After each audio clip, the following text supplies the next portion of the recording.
So this is one of the sketchbooks that Etcher actually sent over to me the other day. It's a fantastic little sketchbook, good perfect sketchbook, and I've been using this to do a lot of little planned paintings. So often before I start a larger painting, I'll go through and just plan out general things like colors, things like basic shapes, where I want to put figures.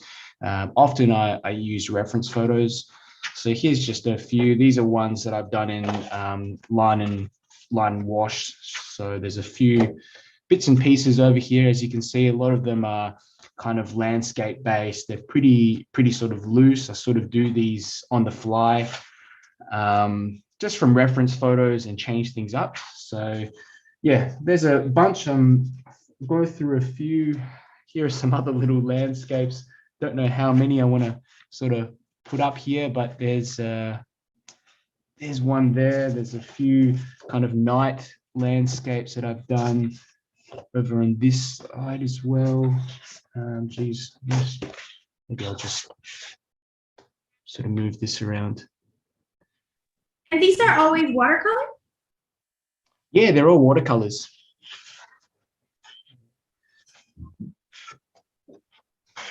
And yeah, I tend to work in a pretty loose sort of style, and I love doing sort of wet and wet works where we've got clouds and just sort of soft gradations in color.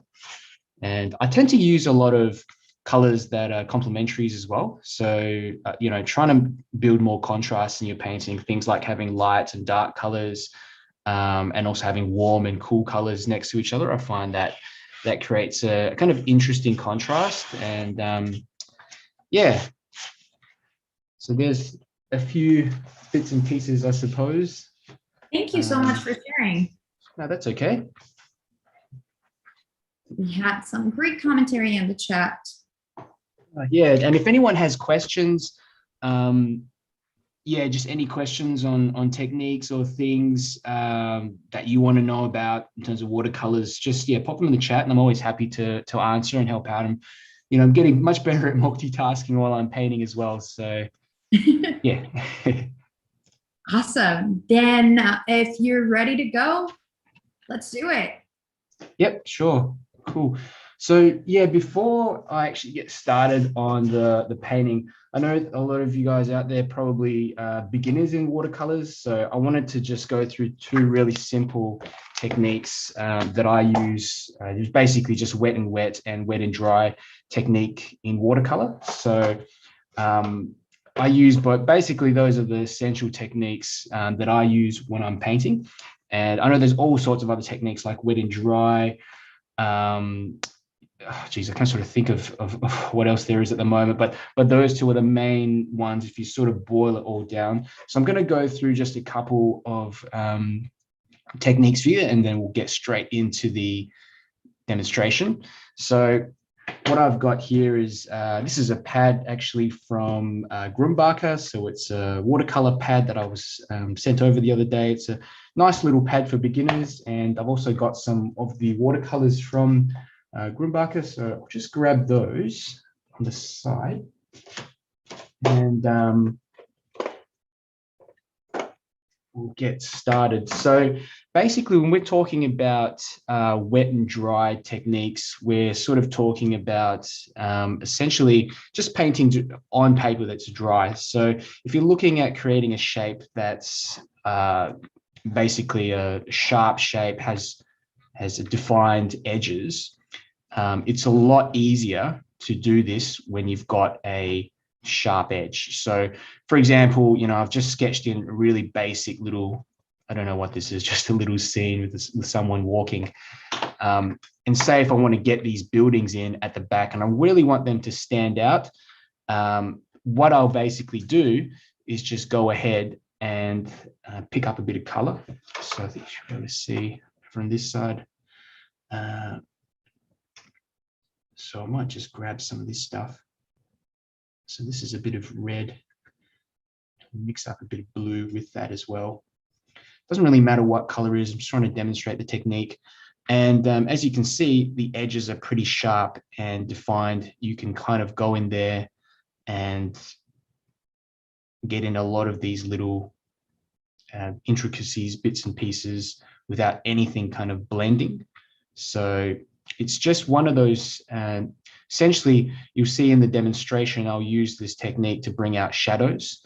And if I want to highlight a figure, bring the figures out a lot more, that's what I'll do. Otherwise, if I go in and change it all up and just drop in a bit of paint in there, it's just going to spread and you're not going to be able to see the background and things like that. So that's just one of the little techniques. It's a very basic technique that I guess that I use. And I'll go through some wet and wet techniques as well. So essentially what you might have in the beginning is, if you're doing a sunset scene, for example, and you just want to pop in some clouds, you might start off with a bit of yellow, for example, just trying to pick up a bit of this stuff, yellow and a bit of orange, and might pop that in like that. Okay, just a bit of yellow, and you can start popping in a bit of blue down the bottom here while the paint's still wet. And what happens is that you're going to get the opposite effect from what we've done up there. So a bit of this will start to spread and kind of blend in. So you get this sort of smooth kind of transition and softer sort of edge. So it's less defined. These techniques are used depending on what you're painting. So, you know, with things like clouds, even things like water, when you're doing soft waves and stuff like that, it's a lot easier and it just looks a lot more fluid when you're painting with wet and wet techniques. But look, it's just at the end of the day, it's just a preference. I know some people do paint clouds on a kind of wet on dry sort of situation, but you know, that's sort of a way that you can imply some of these shapes, and you can see how the paint just sort of spreads through. So pretty basic sort of introduction. But if you have questions through the demonstration or anything like that, just let me know. But these are basically the two essential techniques that I use. And I'll talk a little bit as well about tone. So the use of tone and color combinations. So it's really important in your painting to have a combination of light and dark colors. If you retain all these nice light colors in here, it's just going to make the dark colors pop out a lot more and just appear more vibrant at the end of the day. So that's about it. I didn't want to go too much into these little techniques. Just a really quick introduction for those of you who are just starting out in watercolors. Okay, so we'll get started on the actual demonstration now. And what I've done is I've actually put in a little sketch beforehand. So in the description of the video, you should be able to see the actual references in here as well. So you can go through, have a look. I've changed them up a bit to make it easier for people who want to kind of draw them in. So I've got a tonal sketch in there that you can sort of see all the dark areas and all the light areas of the painting. Just makes it a lot easier for you to draw it in. And there's one that's also just a line drawing. So I've been finding some of my students have used those with some success. Just makes it a lot easier to transfer that image over. There's also a photographic reference which you can use. I tend to draw straight from the reference photo because I just want to, I just like to pick out all the little details and change things up to my own. So we'll go ahead and get started. And look, the first thing that I begin with essentially when I'm painting a scene like this is I look at the light areas. So we bring up the reference photo, and I have this often at the side as well. It just makes things a lot easier for me to sort of figure out the tones and the colors as well. And in terms of the colors, you know, I'm going to change them all up just to make it a bit more interesting. I love using complementary colors, just make them pop out a bit more. So what I'm going to do is firstly, we'll pop in the colors of all these buildings and maybe some of the figures, a little bit of the ground later, but we'll do the buildings first. So I'm going to go through and I'll pick up a bit of orange. Another thing that I do when I'm actually painting, especially because I work from mainly a palette and some dried paints, I just tend to spray the little wells so that it picks up paint a lot easier. Sometimes you end up scrubbing at those wells and so you're misting the wells to the right. oh, okay. Let me just move this closer.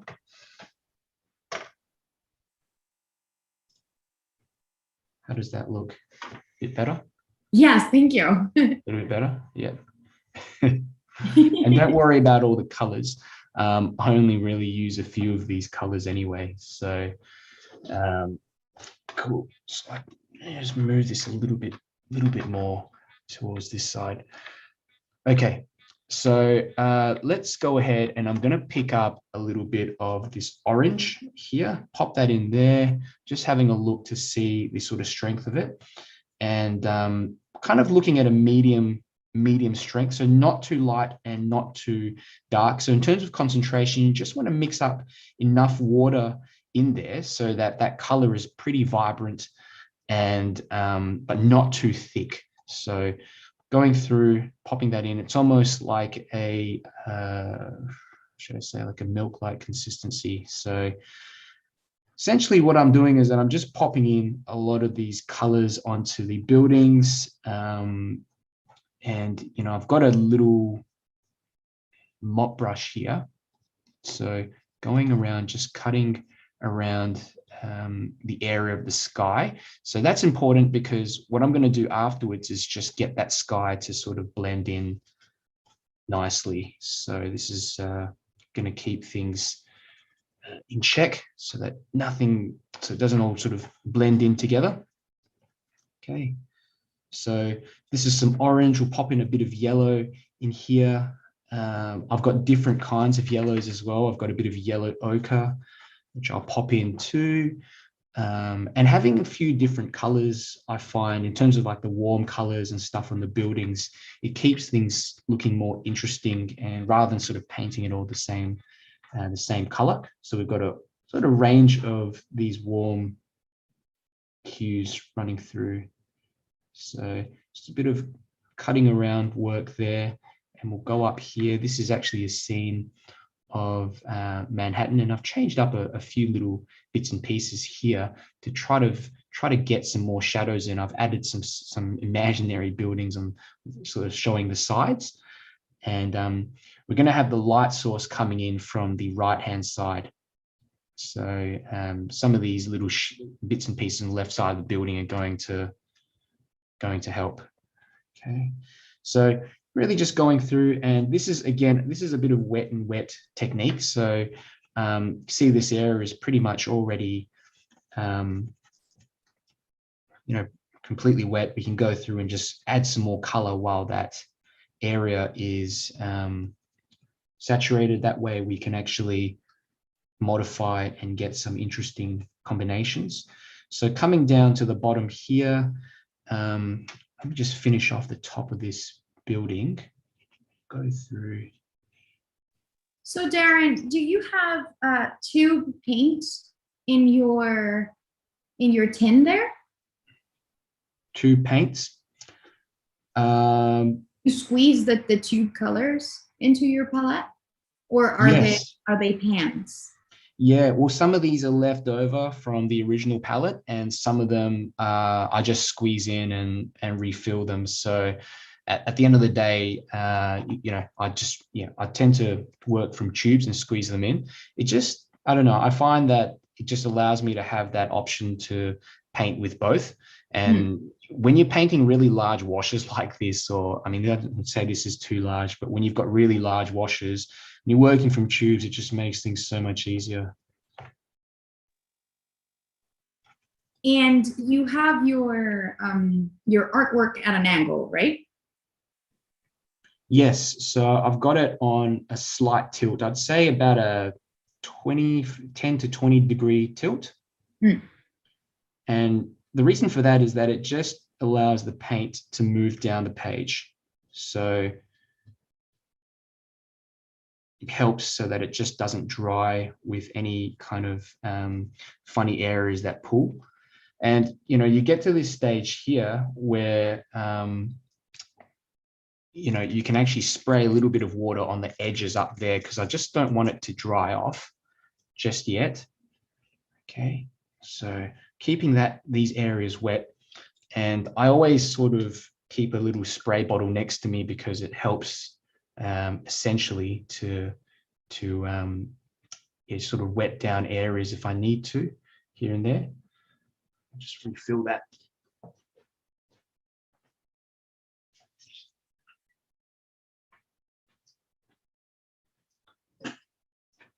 So the reason why I'm sort of spraying down this top area is because I want to make sure that when I go in with the sky that we've got just a soft edge.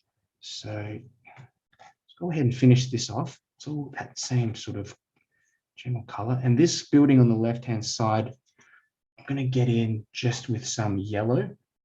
Okay, so, and remember that the light's coming in from that right-hand side. So this building here is almost going to be this same color once we're done, just with a few little bits and pieces added in there for windows, all that kind of thing. And, while I'm moving down as well, I'm sort of just cutting around some of these figures so that I've got just some areas where I can add more color in and things like that. So changing around. At this stage of the painting, all we're doing is looking at adding color. So I'm not thinking really about details at the moment, and it's a really crucial part of the painting because you want to make sure that you've got all these light areas in, changed around, all the areas of tone, have some variations in there, essentially, so that later when you go in with your darks, you're going to have some interesting sort of colors and mixes moving through this section. So, okay, what I'll do, I'll actually move this down the page. So we'll cut down here and notice how I'm sort of cutting around the cars as well. And the reason for that is I just want to get in some other colors for the cars, use some just some basic blues and things like that on there, keep things sort of interesting with the complementaries. And, that's one of the things I guess I work with, a pretty simplified palette, and I'll use only a few different colors. It's amazing how few you actually need. Okay, so just cutting around those figures. And remember, this top area is still kind of damp, which is good. Okay, and this area at the bottom, we're just painting in essentially the sunlight. So just a bit of light here at the bottom, like that.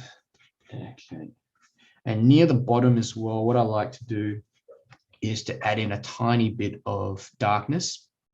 So I've got some neutral, a little bit of neutral tint, and neutral tint is just basically just a dark sort of gray, and it darkens down whatever color that you mix in with it. So that can be a kind of shadow or something down the bottom. I think that would be nice. And here I'm using a wet on wet kind of technique as well, like I was doing in the beginning, showing you in the beginning, and leave that to sort of blend in. Now, while that's doing its thing, I'm going to go straight into the sky, and I'm going to pick up a bit of cerulean blue. So drop that in, mix it up so that it's pretty light and very watery consistency of this blue. And sometimes you just got to test it on the paper and see if it actually is the right consistency or not. So that's a bit too dark. you can tell. So you want it kind of around, it's got to be darker than the buildings, but not super dark because it's daytime, obviously. So go through and lots of water in here.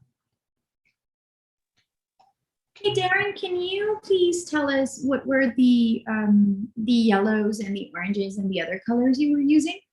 Oh yeah, so sometimes I don't even know, but it's basically a pyrrole orange, pyrrole red.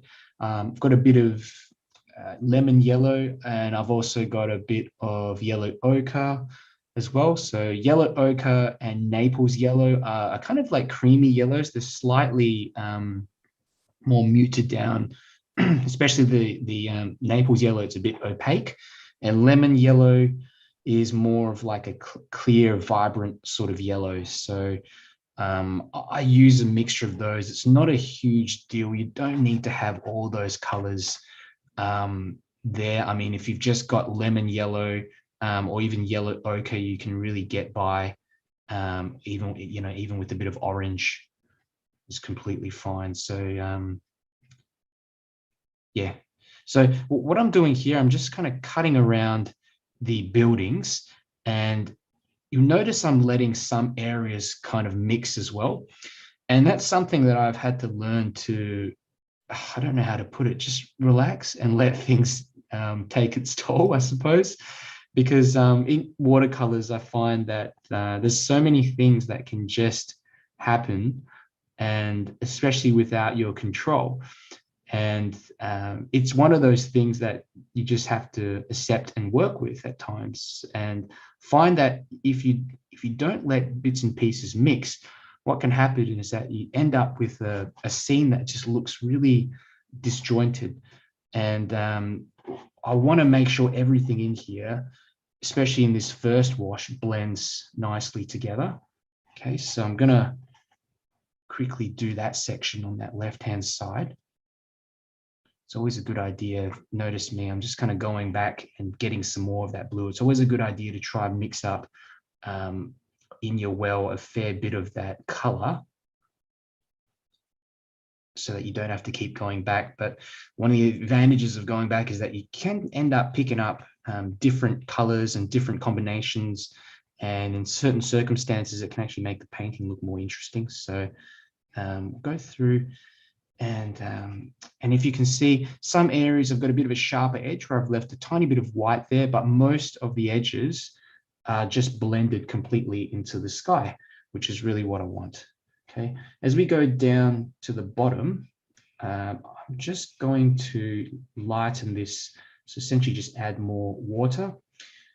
And in watercolors, if you just want to lighten a color, you add more water. It's pretty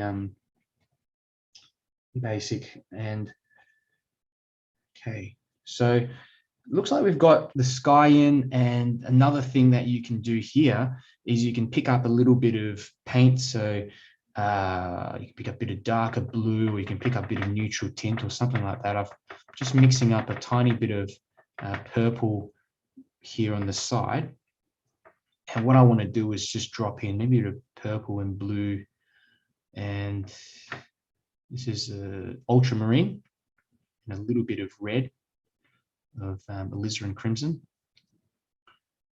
And we'll just get in a cloud shape like that.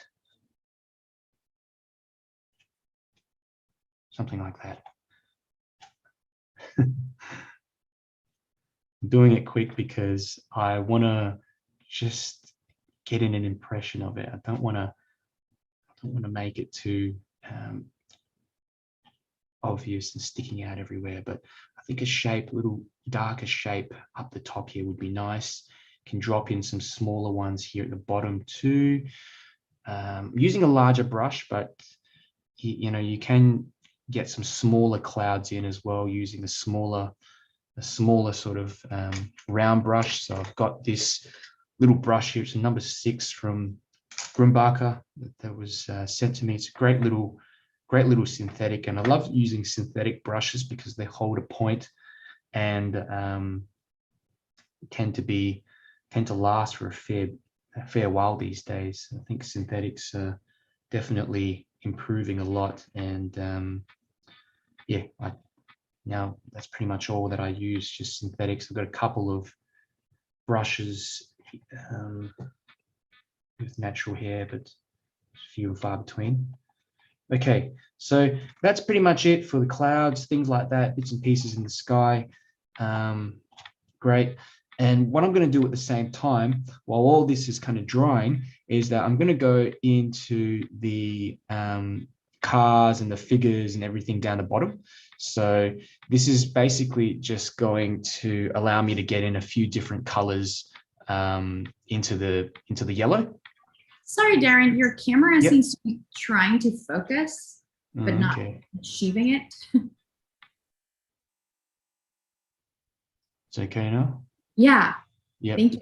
And you're also close to hitting the 30-minute mark, by the way.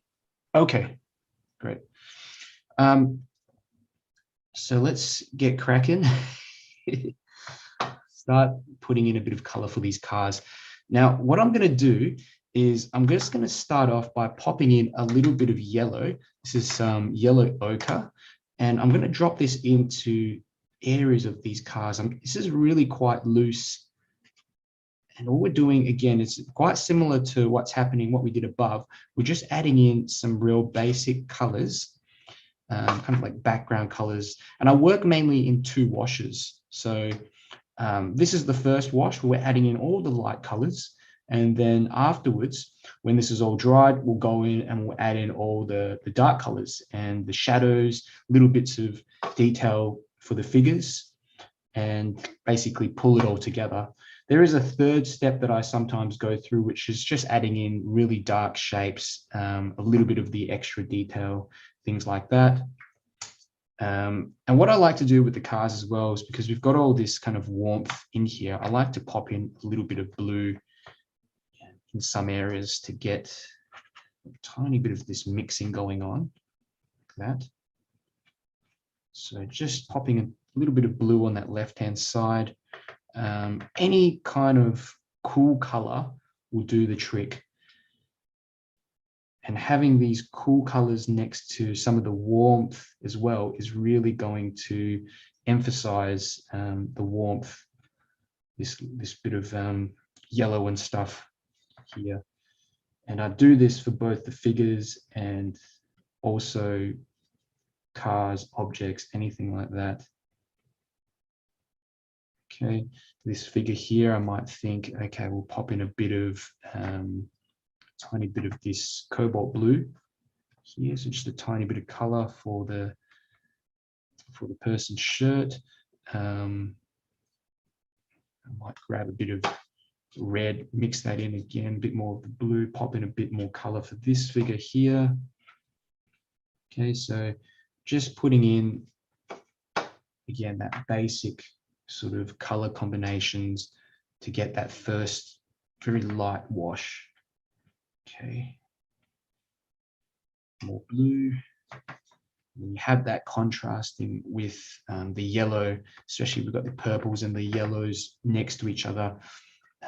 You get just more interesting looking contrast. Tend to work with complementaries a lot where possible. Okay, great.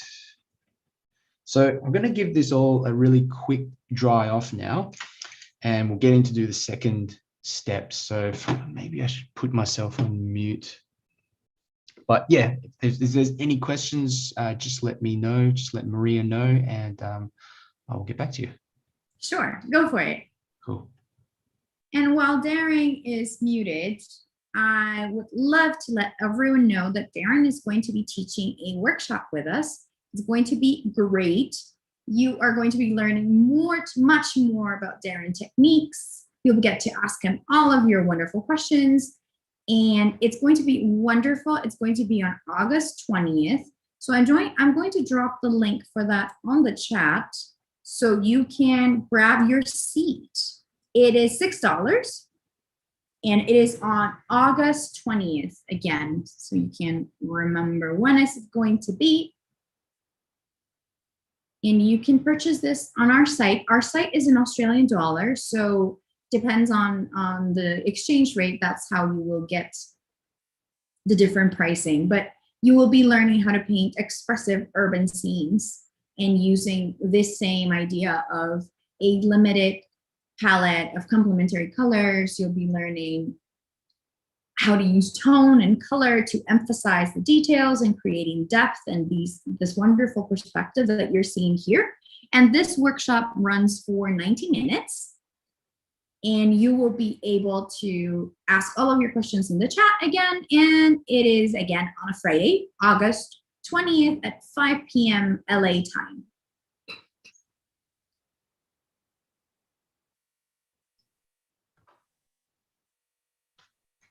Thanks, Maria. Back now. Okay.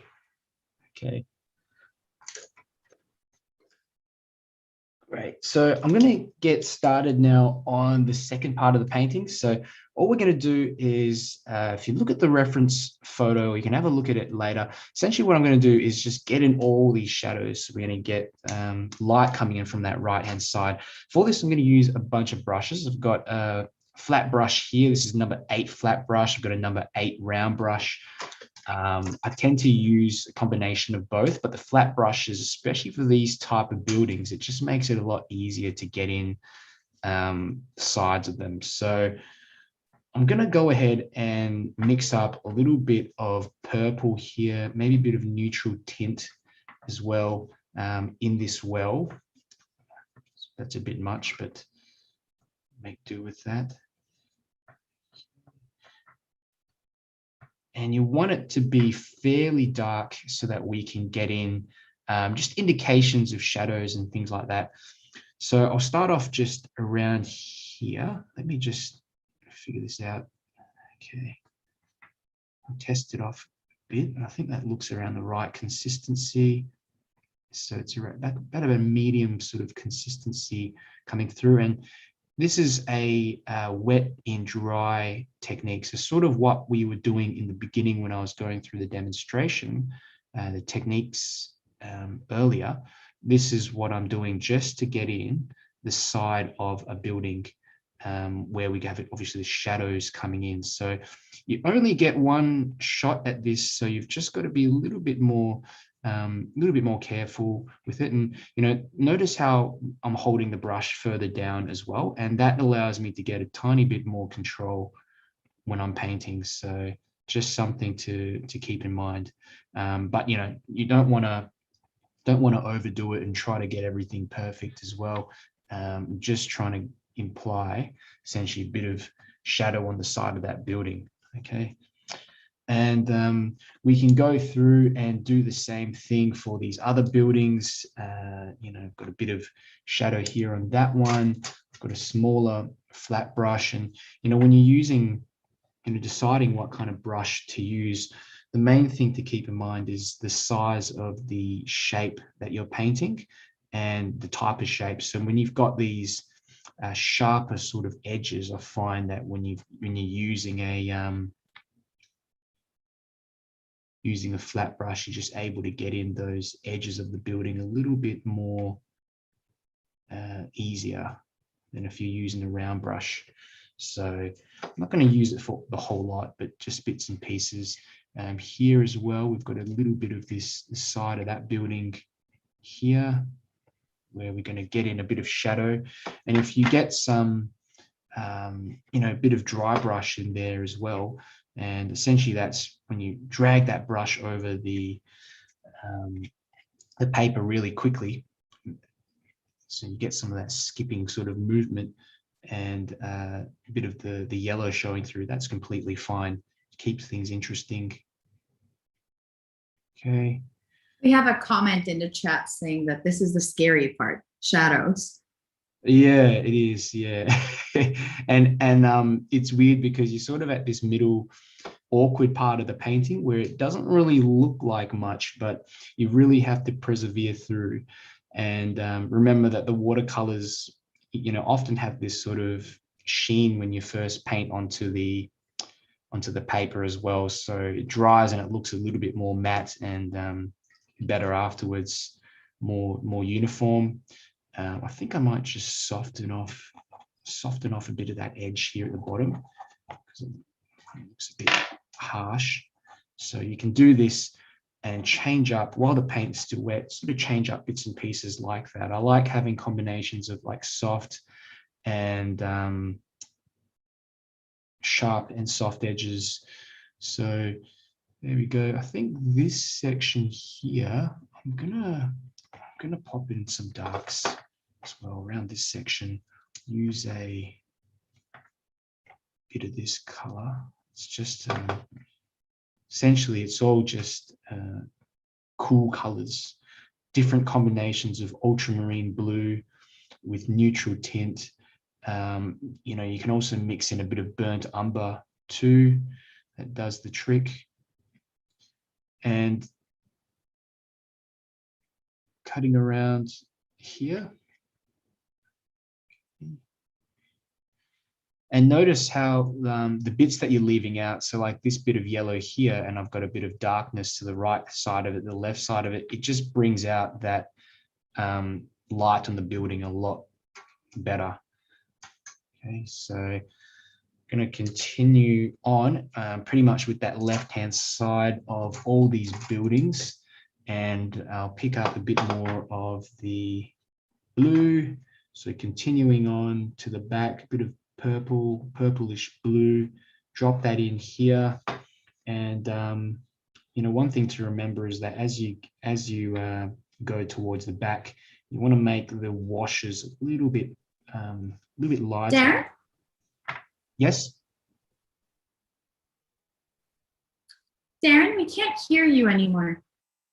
Oh, can you hear me? Everyone. Can you hear me Hello? now? Yes, we can hear you now. You cut off a little bit. Oh, yeah. Sorry, I didn't know what that was about.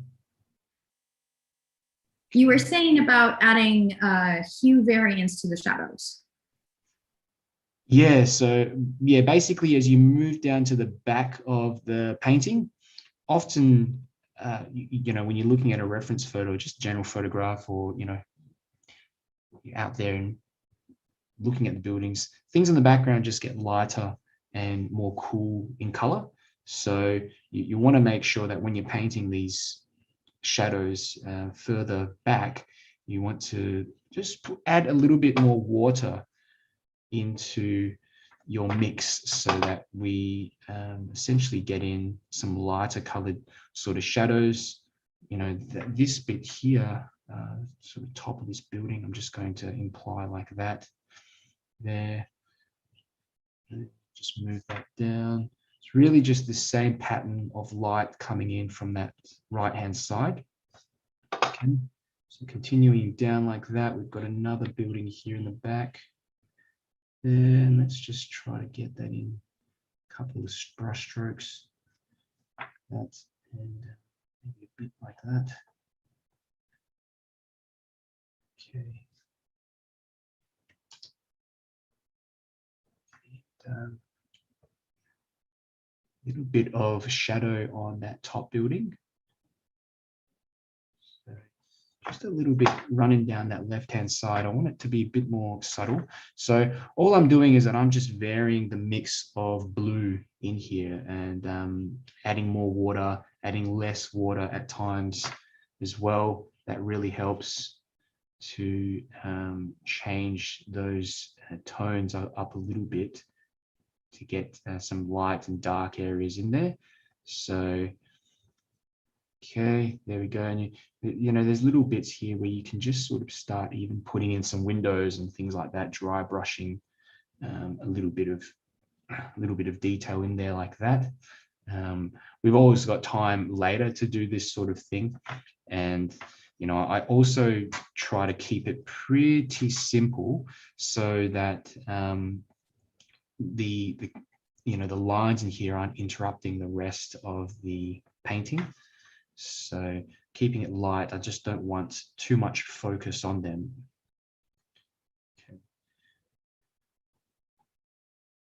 Okay. Fantastic. So we're going to move further down the page, and for this part, I'm going to be using a smaller brush. So this is going to be a round brush, number 8, mixing up some darker colors. Okay, and I'll just start off with this section here. Swap between that and this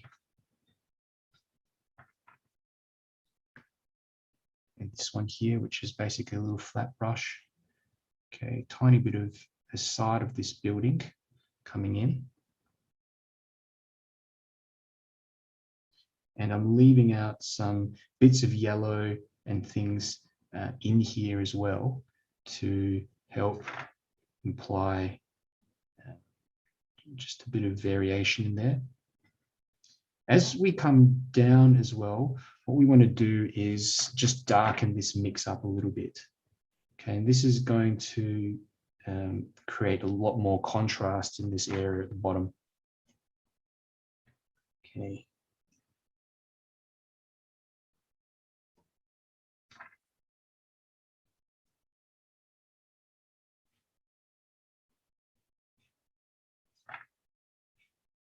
Bit more cutting around this part here. I'm just going to leave this section. It's like a kind of shade or what have you. The top there, a bit of color here, a bit of darkness there. I think what I'll do is also darken a bit over this side. So blend that in a bit here so that it sticks out, comes towards the front more. Okay. That.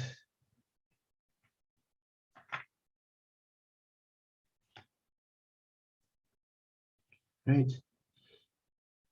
And using more darks as we move down to the bottom. So mixing up a bit of burnt umber here, dropping that in at the bottom, and a bit of blue and burnt umber. And here we can get the kind of maximum contrast. So, you know, I think I've indicated a truck or something like that here, which I can just cut around with this little brush and essentially just get in the shape of it negatively painted. And that's basically just cutting around the shape.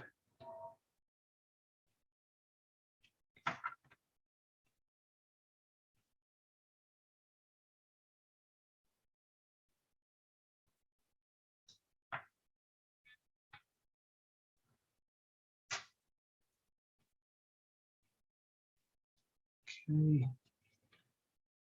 And, you know, I'm keeping this area at the bottom pretty dark as well. So I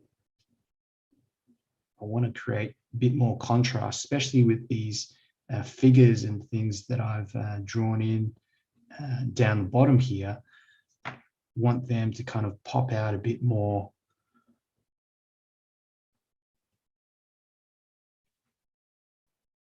Okay.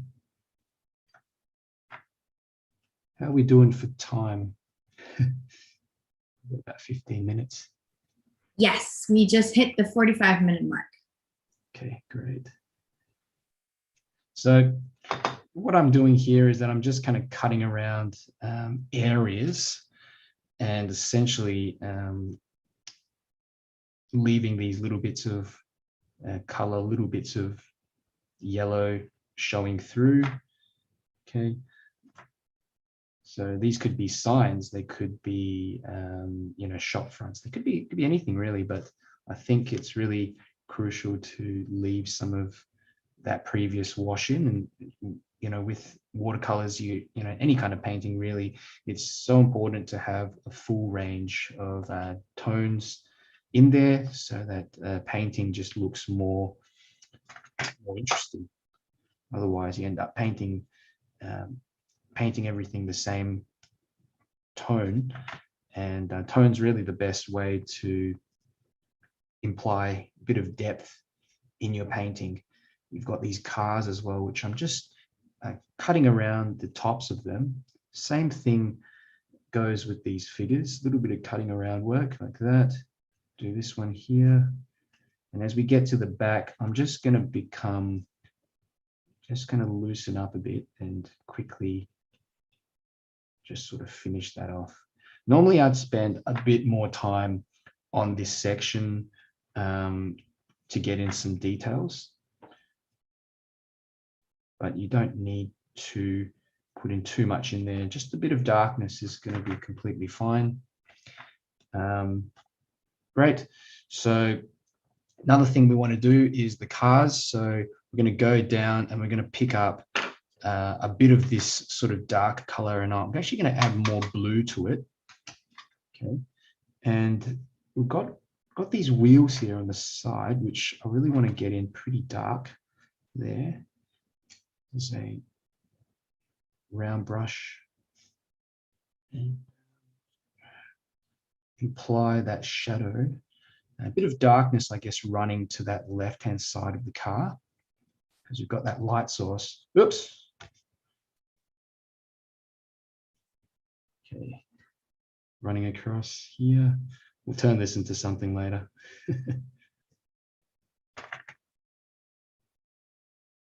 There we go.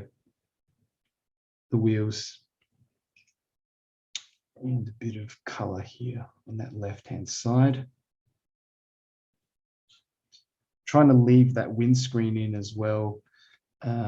Just keep that kind of warmth there.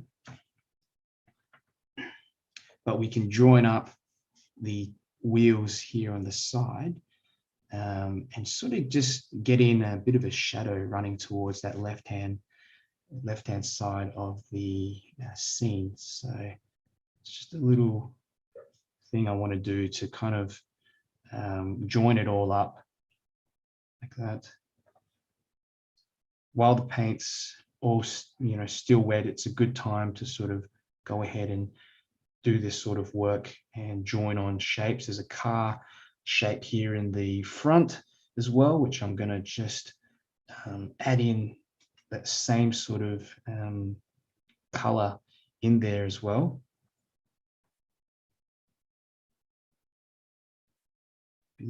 These are just a few wheels down the bottom, connect them up like that, and I'm going to make that shadow move towards the left-hand side as well. Okay, and same sort of deal for these other cars at the back where they kind of get smaller.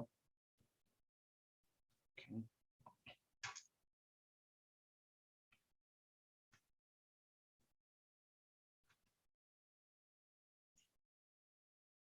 Bit of darkness in there. We've got this car here in the front too, which I'll just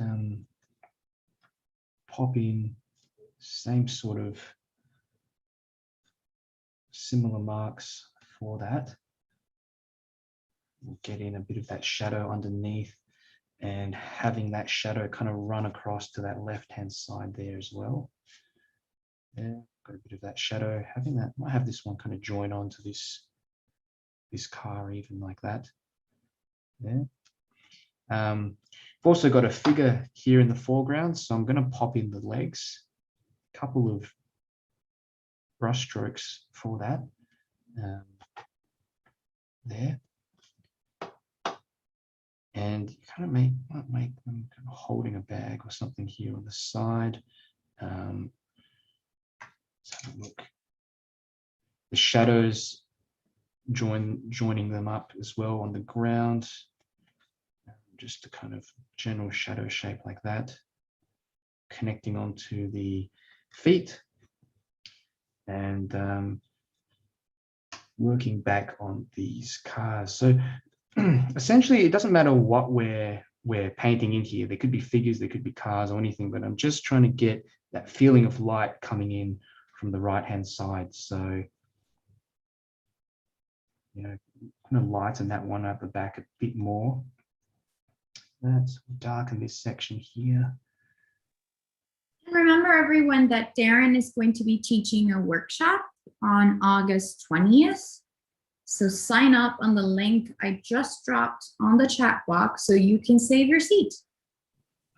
And it's going to be definitely a more in-depth class. So I'm going to be going through a lot slower as well, going through just the different techniques and how to execute them as well. So yeah, the mini workshop is going to be more on night landscapes. So I'll go through how to, get different kind of contrast when we're painting night scenes. Again, just exaggerating some of the colors and getting some interesting looking combinations in there. So going across.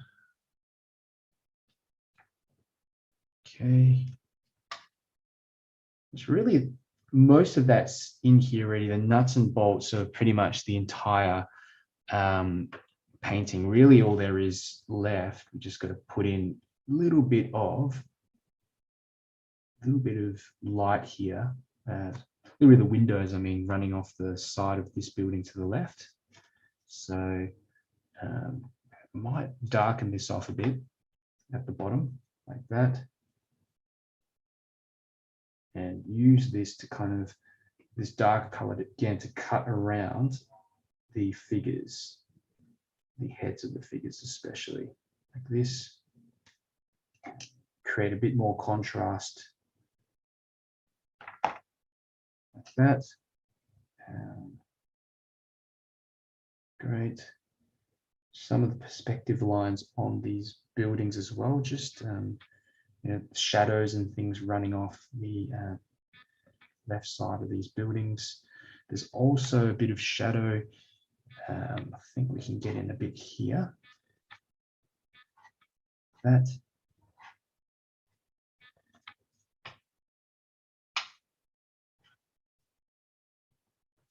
Just to get in,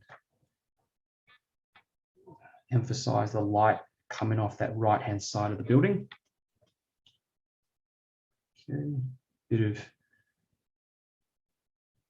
some little windows and things here as well. Here.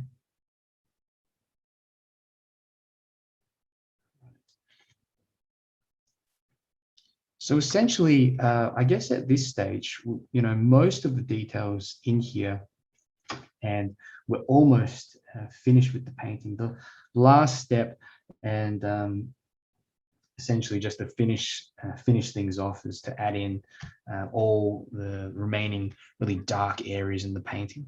But essentially, this is your nuts and bolts, and anything from here on is quite optional. I mean, it's just how much detail you want to pop in there. For example, I might want to add in a like a little lamppost or something here, so I can just pop something like that in, a couple of little sections like that. There is a lamp over on this side as well, and I tend to swap to the smaller brush for this type of work, but bring that sort of down here. You're picking up really at this stage all the really dark bits of paint, so pretty much your darkest paints you're using for this section, and essentially going through and defining areas a bit more. A lot of it is just adding in any extra details that you'd like, even underneath the car and things like that. If I might want to add in a few little brush strokes like that, emphasize the wheels more on that side, connect that on better.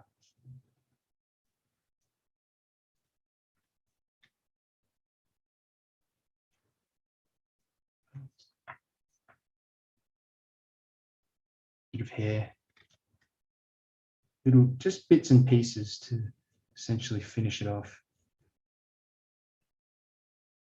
A few minutes left.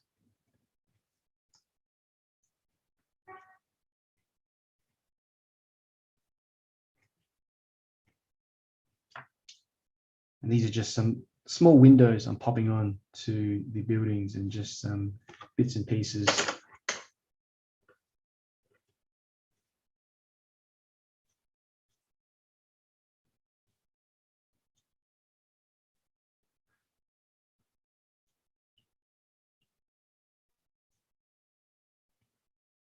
Okay, another little trick that I tend to use in the end is basically use a bit of gouache. So I've got a little bit of white gouache, which is opaque watercolor, and I'll go through and pop on some highlights. It's a little bit early now because there's, the paint hasn't completely sort of dried yet, but it's just something that I do. And maybe pop in some little direction lines on the ground. That will be good. So just some of these lines running through the painting like this.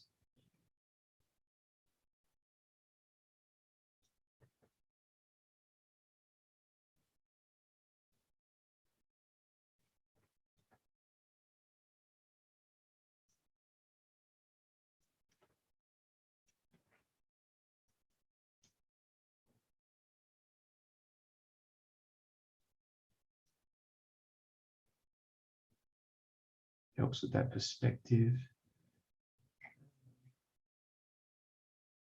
It's a dry brush.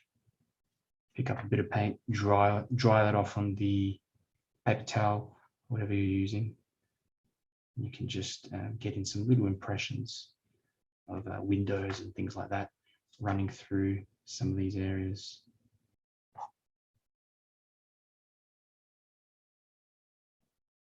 Like aerials and things on top of the buildings as well.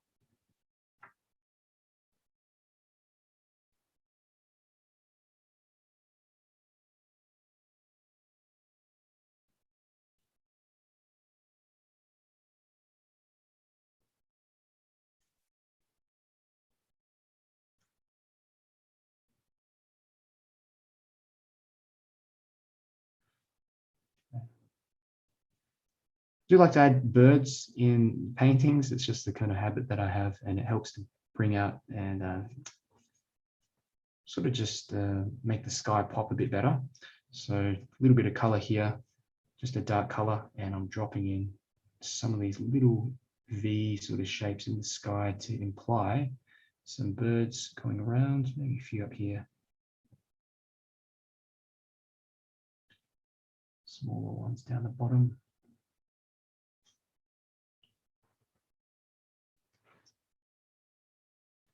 Okay, and I think that's, I would say, mostly done, Maria.